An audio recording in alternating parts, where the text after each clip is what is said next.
Hello, welcome back to the channel. My name is Lisa Elvin Staltari, and I'm a genealogist and a passionate traveler. Over the last several years, I've been focusing my attention on les filles du roi, the king's daughters.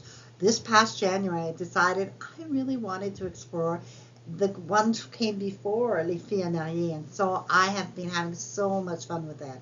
I hope you enjoy these stories as much as I enjoy getting to know them. For Les Filles Mariées, we have about 262. Today we're featuring episode 43. So we're climbing the ladder. Before we begin, let me show you ways you can support the channel. The first three keep you in the know. Subscribe, like, and notify. All of that helps my channel and my logarithms and all of that.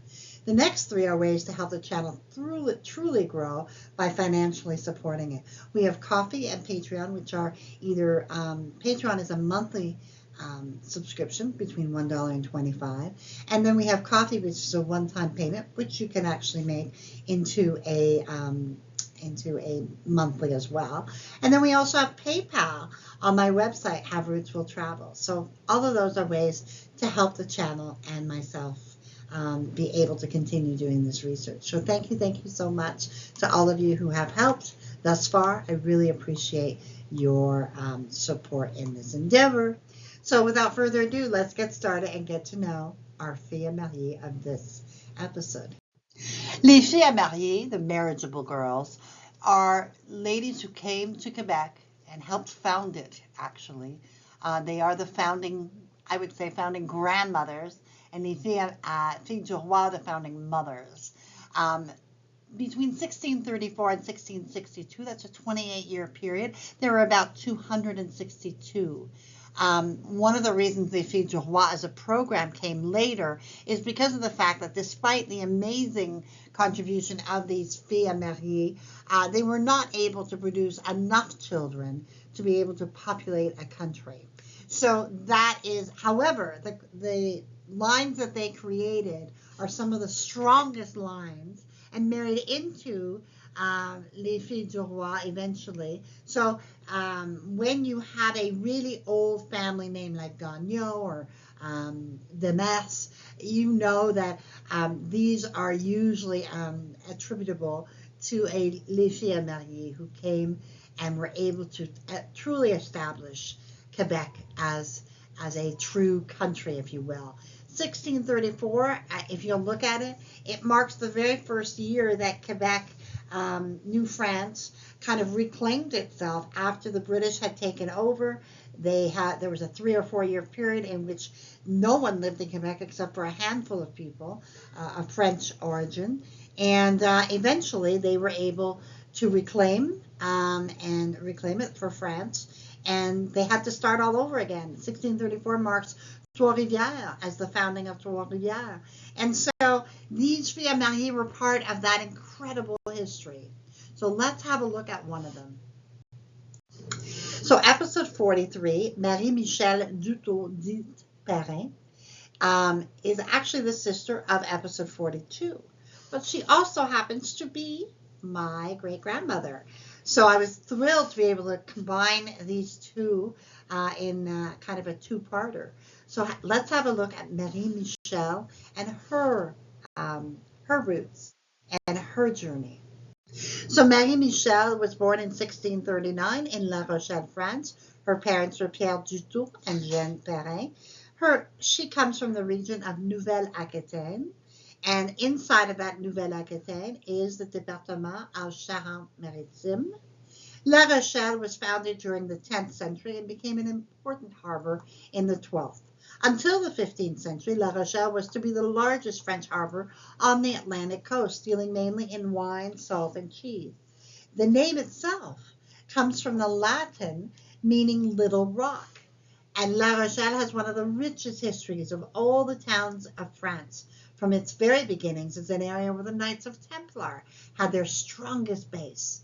Eleanor of Aquitaine married Henry Plantagen in 1152, who only 2 years later would become Henry II, King of England, and thus put La Rochelle under Plantagenet rule until Louis VIII captured it back in the 1224 siege of La Rochelle. So this is one of the reasons why there is that Protestant that would eventually overtake it. By the 15th century, Huguenots, which were French Protestants, from about 1568, La Rochelle itself became the center for all the Huguenots. And there was protests and revolutions that occurred and uprisings. And the siege of La Rochelle occurred during this time as well in the 1600s. Throughout the 1600s, the Huguenots were expelled from La Rochelle.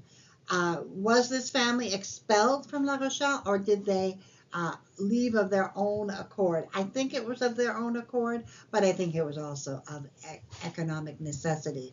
You can see on the bottom the Protestant temple that she would have been baptized in. And obviously, as a Protestant, they needed to escape. Why did they escape to New France? Because of the language. But in New France, as a Protestant, they would have to convert. So it's just interesting what would have occurred, the decision that they made. Now, some of you may be familiar with a place called New Rochelle in New York. That was, of course, founded by French Huguenots. Now, in that case, they would decide, okay, we're going to keep our religion, but have to change our language. So that was an interesting kind of dichotomy, if you will. So in 1658, she boards the Prince Guillaume, which means Prince William boat, the ship.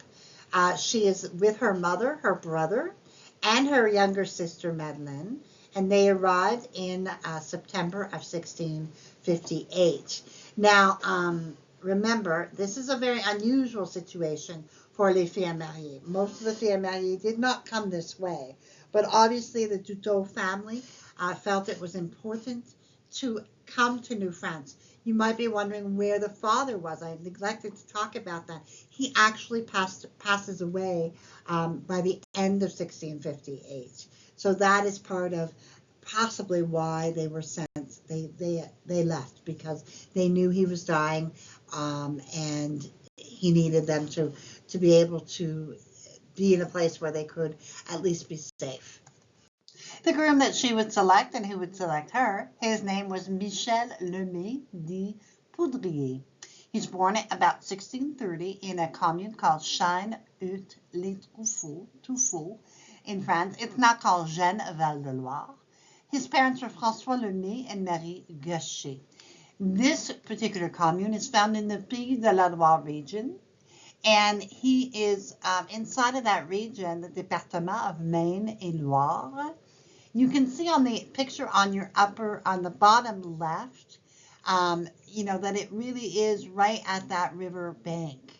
This church, Église Notre-Dame de les Tuffeaux, de Chêne-Hut-Tuffeaux, dates from the 12th century. Just a remarkable evidence of how long this town has existed.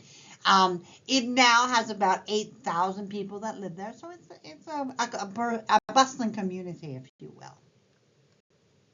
So Michel would arrive in New France sometime around 1653, a very young boy, about 23 years of age, and he decided to go to Trois-Rivières. He was actually noted as someone who was in Quebec City and then chose to go to Trois-Rivières. He was part of the militia at that time, and that is where the Poudrier, which is the gunpowder, and so that is where he acquired his name. It's very interesting. But after serving his engagement and his finishing up his contract, he did receive land, and that is where he becomes the man that he would eventually become, as we'll tell the story. But certainly he was here. He was one of the brave ones to establish himself at Trois-Rivières very early on. So let's have a look at the gets to get married. So by now, Michel has been in the country for at least about 6 years, and then finally Michel comes along, and they are married on June 15th, 1659. We have obviously the marriage contract, but no church record has survived. And so we do know they were married. And so let's see where they settled. Michel and Marie Michel would settle in Trois-Rivières. Now, Trois-Rivières was only the second settlement of New France. It was named Trois-Rivières because the St. Maurice River has three channels that form at the mouth of the St. Lawrence River. Trois-Rivières is French for three rivers. In North America, English, it was known as Three Rivers for the longest time. But as the French regained control of the province, the French version overtook the Three Rivers name. When I was growing up, we always called it Three Rivers. But now it is proper to say Trois-Rivières. And so it is very important. The French always called it Trois-Rivières, of course. Now, you can see that Trois-Rivières it holds a very strategic location on the St. Lawrence River, and it helped the new nation to grow and prosper based on where it was. It also proved to be an important battle in the American Revolution, the Battle of Three Rivers. Some of you have ancestors in this area at that time. You might be surprised that you might qualify for admission to the daughters or sons of the American Revolution. Now you can see in the 1666 census, we have Michel, we have Marie, we have Charles, their son, Joseph, another son, Marie, a daughter, Ignace, a son, Jacques, which is the frère, Duteau, so that is her brother that came across with her. And then we have Pierre. They have a domestic servant helping them. So that is important to note, that he had enough money to be able to hire someone. So then we have in the 1667 census, Michel Lemay, 38, Marie, Michel, Joseph, Marie, Ignace, Jeanne. We have another little girl that has come along. They have 4 beasts, which means like 4 cattle, and 18 arpents valables. So that's quite a bit of land that he has acquired at Trois-Rivières. So sometime after the census of 1667, the family would move to Batiscan. Now the history of Batiscan begins with our old friend Champlain, who met up with a native named Batiscan in 1609. And by 1612, he had renamed the area Batiscan. In 1636, this area was granted to Jacques Laforest, the seigneurie, and it was at that time called Madeleine. By 1639, it was divvied up again and given to the Jesuits. Hence, the area did not grow until settlers began to arrive around 1666. Prior to 1670, the inhabitants met at the home of Lieutenant Nicolas Rivard de Lavigne. And then in 1670, a wooden chapel was constructed, and then by 1684, the parish of Saint-François Xavier de Batiscan is formed. And it just happens that Nicolas Rivard is another one of my great-grandfathers. And when I was at Batiscan this summer, there is a wonderful homage to him in a near the museum. Very, very moving to suddenly come upon that. And there is my one of the founders of Batiscan, very renowned.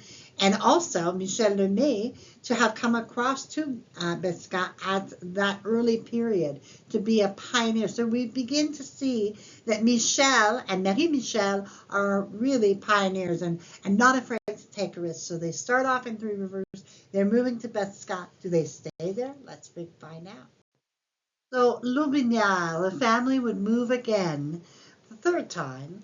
And just to indicate, Michel was truly a mover and shaker and really was ambitious and wanted to keep growing and keep moving to new areas of just kind of establishing and being the new person and being the first.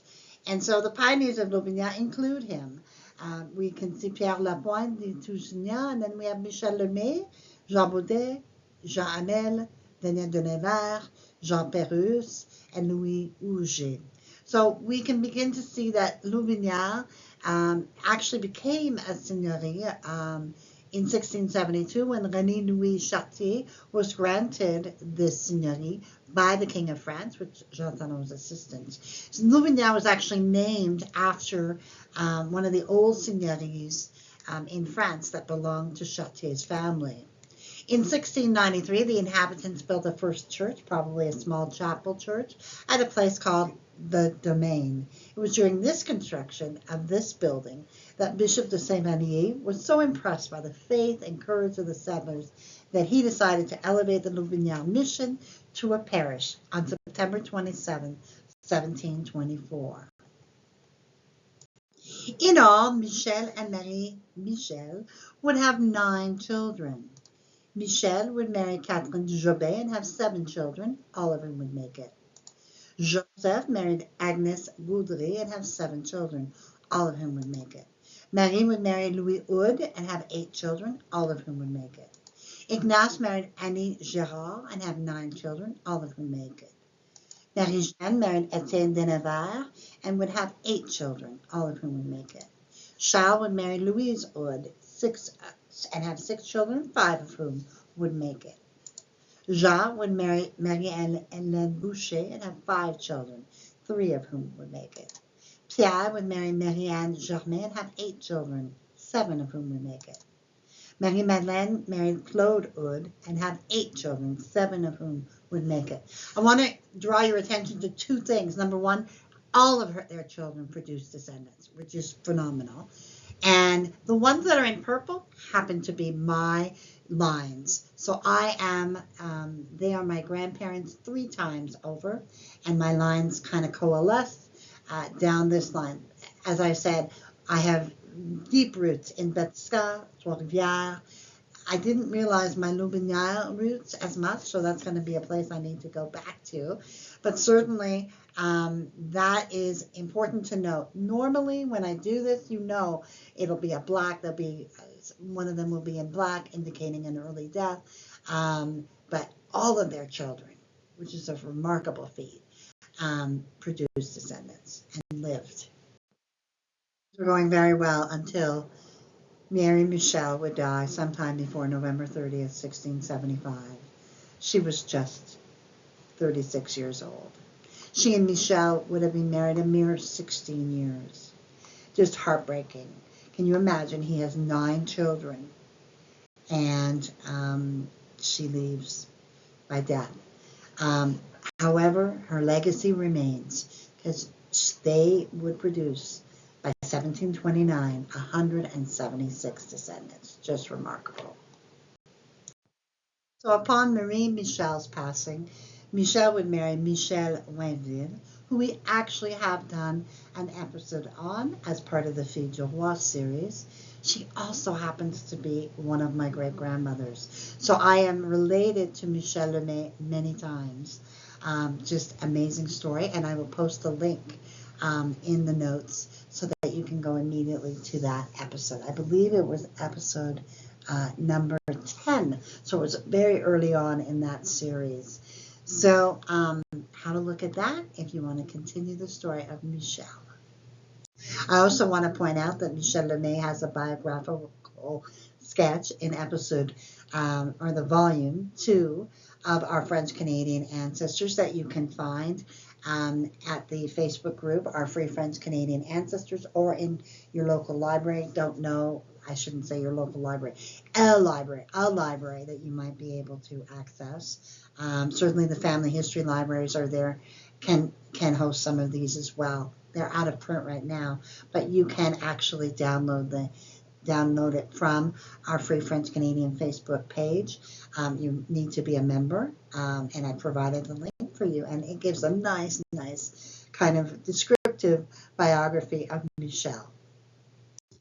So I call it a rose by any other name, but obviously a lot of the names kind of change over time. So let's have a look at some of the names that might actually be part of this family.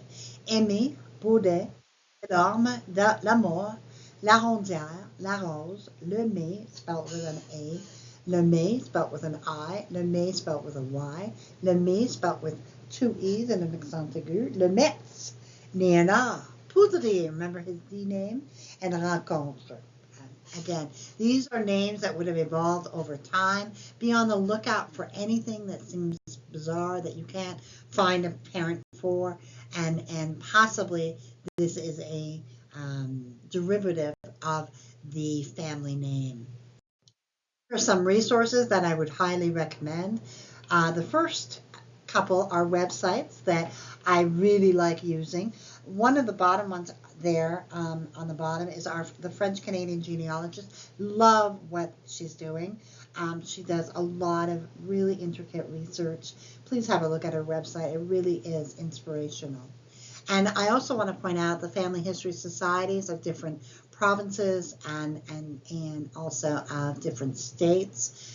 The French Canadian Heritage Society of Michigan being one, the American French Genealogical Society that has been around since 1978 has definitely deep roots.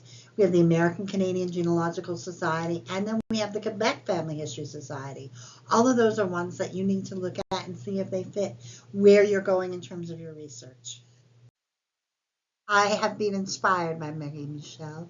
She is someone who obviously wasn't afraid of taking chances, of risking, of being able to reinvent herself and kind of pick herself up and go from Trois-Rivières to Batiscan to Lotbinière, and then ultimately gave the greatest sacrifice, her life, at the age of 36. I suspect she died at childbirth, as so many others did at that time. And I can't imagine what her husband would go through, having 9 children to take care of. Obviously, it was extremely unexpected.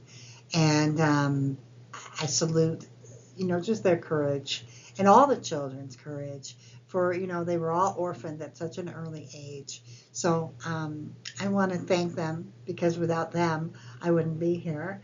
And I want to thank Marie-Michel for her bravery, her fortitude. I want to bless her memory and make certain that she knows that her life mattered. Thank you, Grandmama. And with that, I also want to say thank you to my patrons and supporters. Thank you for everything you do for me. I appreciate you be more than words can say. And I appreciate all my viewers as well, my subscribers, my patrons, my supporters. I am so grateful that you're with me on this journey. I also want to have a shout out to Shelby, who did the artwork for much of this. So thank you, thank you, thank you. And I will see you on episode 44 of Les Filles Mariées. Bye for now.